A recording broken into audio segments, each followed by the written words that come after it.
Hello everyone, and welcome back to E4, E2, E, which as you can clearly see, is a mathematical formula. In today's episode, it's about drives, and it's about power. The goals for today are simple. We want to get some RF production, and then we want to unlock AE2 so that I don't have to rely on these chests anymore. And, of course, we're gonna build. Because AE2 components are going to require machines, we might as well start with the power. And with power generation comes moving that power around. This is where the logistics king comes in. It's time for Ender IO. Now, I originally had a whole segment here about making these, but it was really long and boring, so I'll give you the short of it. To make conduits, we need alloys, like pulsating iron or vibrant alloy. To make these alloys, we need the nuclear craft alloy furnace. It does use a lot of power, but it's very cheap to make and works pretty quickly. With these alloys, we can make energy cables, item cables, fluid cables, and even some gas ones for Mekanism, because it likes to be special. Next up on our power journey are the actual machines. I'm gonna go with a pretty standard gas-burning generator setup. I'll explain how it works in a second, but it's pretty cheap and really good. For it, we're going to need 4 types of machines: gas-burning generators, a pressurized reaction chamber, a crusher, and an electrolytic separator. We're also going to want an endervoir to provide us with infinite water. Rather than set it up on camera, which I think I would be terrible at, I'm gonna set it up down here in our mechanism room and catch up with you guys in a second. And with our setup complete, it looks a little bit like this. On top here are the 4 gas-burning generators themselves. These produce power by burning ethylene. The ethylene is fed to them by these gas conduits here, and comes from this pressurized reaction chamber. It makes ethylene by combining water, hydrogen, and biofuel. The water is really easy, the endervoir can automatically output into it. The hydrogen is achieved by pushing water into this electrolytic separator, and then sending the hydrogen off to the side into the PRC. And the biofuel is made by crushing organic materials, in this case melons, inside this crusher right here, which automatically outputs, again, into the PRC. All of this is fully automatic, except for the melons here. In order to get these, I had to take a quick little detour into forestry. You see, to automatically make melons, we can use an item called the garden cloche from Immersive Engineering. The actual recipe here is not very expensive, but it needs to be made in a thermionic fabricator. This is the basic forestry crafting table, and it'll be useful for a variety of reasons. To make it though, it's not that difficult. We need some gears, and these casings, which are made in a carpenter from forestry, which is some treated wood, some water, and another casing which is just bronze. It does also require this impregnated casing, which would normally need seed oil, but one of the loot crates actually gave us 8 of these, so I went ahead and used one. This cloche can be placed down here, will automatically receive water from the endervoir, can be given some power, and can be given dirt and melon seeds to begin automatically growing the plant. Said melon then gets put into this drawer, where the melon slices are pulled out, and our loop is completed. Now that we have access to power, let's start working our way towards AE2. For this, we're going to want to complete the industrial foregoing gate and actually addition. To make the iron casing for AA, it's pretty simple. All we need are some hardened casings, some iron plates, and some electron tubes. Put these together, and we can start actually additions. The quest for it is also really convenient, because it gives us 2 of these advanced machine casing, and immediately use to make the industrial foregoing machine casing. It requires it right here, and it is a little tedious to craft. All we're missing here is this reinforced stone. Very easy, I'm just going to batch craft a bunch now and not worry about it. And then we can unlock IF.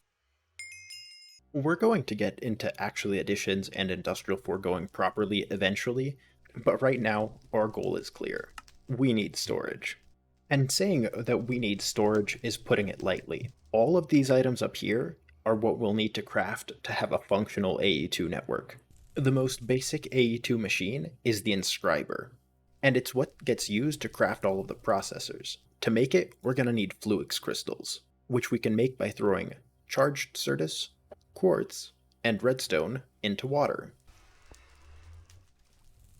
It also has some pretty cool particle effects. With this, we can get some Fluix, and therefore, Inscribers. And if you're worried that I'll need the presses, don't worry, I went out and found some. These I'll quickly just set up down here in our mechanism room, next to the power gen. And I'm going to give them the materials to make their circuits. Unfortunately, this can only be done one at a time. So I set up this dumb little chest system to keep them stocked. But while those processors craft, let's take a look at other elements of AE2. Specifically, let's look at the controller. This is the heart of any ME system. It's pretty expensive, and we need many of these, so it's probably a good one to tackle. The biggest hurdle here will be the control circuit board. This takes a lot of copper wire and a lot of mechanism alloys. All in all, it's doable, but not easy. Best that we get to it now then.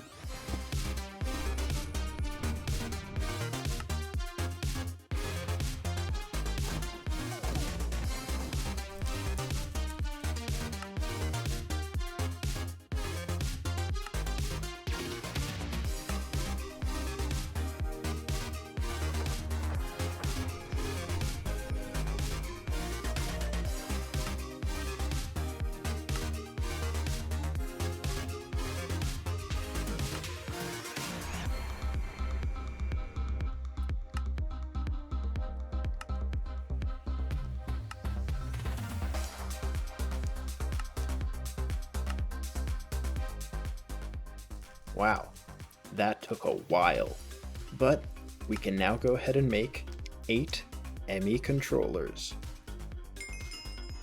Now that we have our ME controllers, I'm just going to craft most of this stuff off camera and catch back with you guys when we can start setting our ME system up. And welcome back. It's been a few hours for me, and I've been busy. In this chest right here, you can see all of the stuff we're going to need to get our ME network started. As for where this network will be, we're going to put it up here, at the heart of the mountain. This here is the top platform of our Ziggurat, still a lot of work to be done, but down the center here, I've cut out a little area for us to start getting it set up. In the middle, of course, will be our ME controller. On the back of it, an energy cell and an energy acceptor, some terminals on the front, disk drives here. Each of them gets 2 1K storage cell, 4 4Ks, and 2 16Ks. When we're a little bit richer, I'll make 64K cells. And now, all we're missing is power. For this, I've made enough machines for another gas-burning generator setup.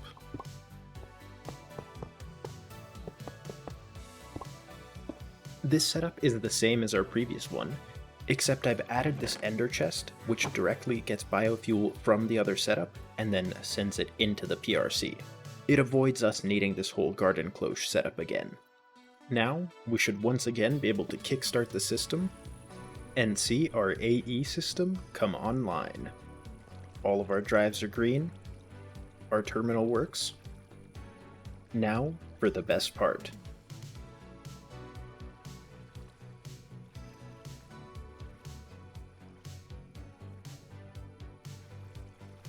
I've gone ahead and moved most of our belongings into here, and now I think it's time for a break. Rest assured that there will be plenty more AE2 in storage this episode. We need drawer walls to store all the stuff in bulk. We need automations, put these interfaces to use. We need passive production of a bunch of stuff, and it's all coming. But right now, I want to build. Because at the end of the day, what's the point of all that automation if our rooms still look like this? I think we can do better.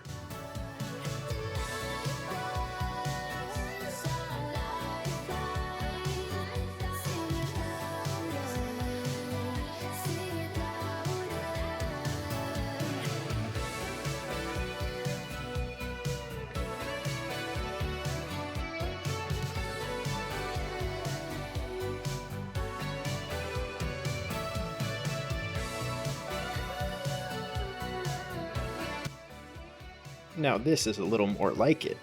It took a while, but I'm pretty happy with the result here, because I think it still looks good while managing to be very unique.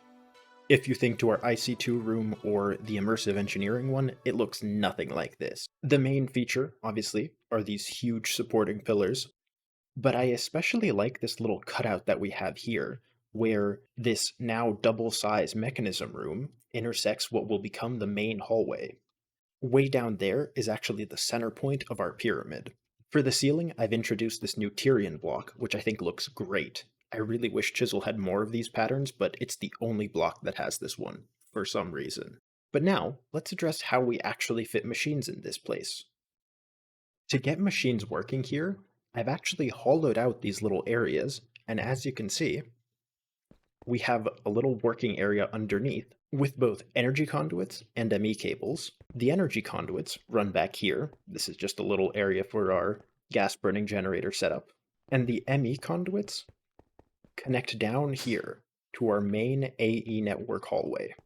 This cable here connects all 4 of these areas into this main line. I will switch this to a P2P tunnel, don't worry. And this main line is going to run all the way back to the pyramid and then up to our controller. What this means for us is that we can cut out these blocks here, put in an interface, and then put the machines that we want to automate on top of it. We can bring in power from the back, and because mechanism machines can't I/O from the same side, we can just put some item conduits on the back to take whatever we've just sent to the machine and take it out and back into the interface. I went ahead and hooked all of this up, and we can now see the interface that touches the sawmill here in our terminal. If I set a pattern for something basic, like planks, and then put it in the sawmill, well, I was going to show an example of the interface in action, but I remembered I needed a CPU for that. Okay, take 2. If I now request some planks, and teleport over here, we should see that the planks have been inserted into the sawmill. They get processed and taken out by the conduit back into the interface, and our craft is complete. This same principle will apply to everything here. The metallurgic infuser, which requires both a catalyst, an input, and an output, might need their own cases, but it should work for the majority of things.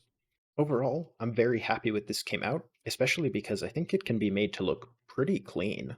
There's only going to be 6 machines in each of these squares, so if it looks something like this everywhere, that should not be too busy at all. None of the machines that I set up will be too exciting, so that might just be off camera. I've gone ahead and started setting up some machines here, and as I suspected, the infusing factory does require an additional input from the top for the extra material here, but that shouldn't be too big of a problem. I'd set more up, but quite frankly, we are completely broke right now. We will be fixing that next episode, but for now, not much I can do. I did, however, make sure to run all of this stuff into a central P2P tunnel, so that now our main line only uses 1 channel. And while I did that, I also added some extra crafting terminals here, just for ease of access. Plus they look nice. And I've gone ahead and given the machines a couple patterns each. But now, the last thing I want to do with AE2 for today is get a few molecular assemblers going, so that we can perform crafting table recipes. The only new thing here is this crafter, which requires a lot of crafting tables, and is going to need us to get into extra utilities too. At least, just the basics. We'll need some polished stone, some of those sturdy casings from forestry, and some iron electron tubes. And we can even actually make 15 of these. We can then make our analog crafters, and then start making our way through the crafters. Finally, we can get our molecular assemblers. And with our sad little molecular assemblers here in a corner, I think that's probably a good spot to wrap up AE2 for the day. It's not fancy, it doesn't look good, but it does work, and it's certainly a start. In the next couple episodes, this will absolutely expand into a better system, but for now, I'm just glad that we have something functional. And speaking of functional, do you know what's not functional? That's right, our immersive engineering room. It's not like it's broken, but this guy over here only gives us about 90 RF per tick, and that is not enough to run most of these machines, let alone the arc furnace. I think we should fix that. So, in order to give this place some energy, you already know what it's going to be, another gas-burning generator setup.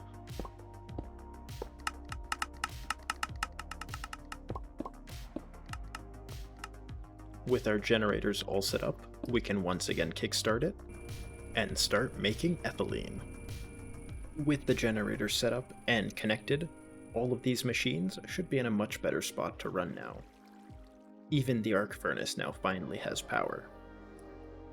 And by crushing some coal coke into coke dust, squeezing the coal coke into HOP graphite, smelting that, and repeating this a couple times because I miscounted, we can make graphite electrodes.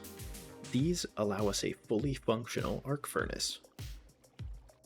This allows us to do all sorts of fun stuff, like recycling our armor into materials that we don't have access to yet, like mana steel. And with that, I think it's a good point to wrap up the episode. I know it'll probably be on the shorter side, but I've been really trying to get these released once a week, and I really want to hold myself to that schedule. Plus, it's not like we didn't get stuff done.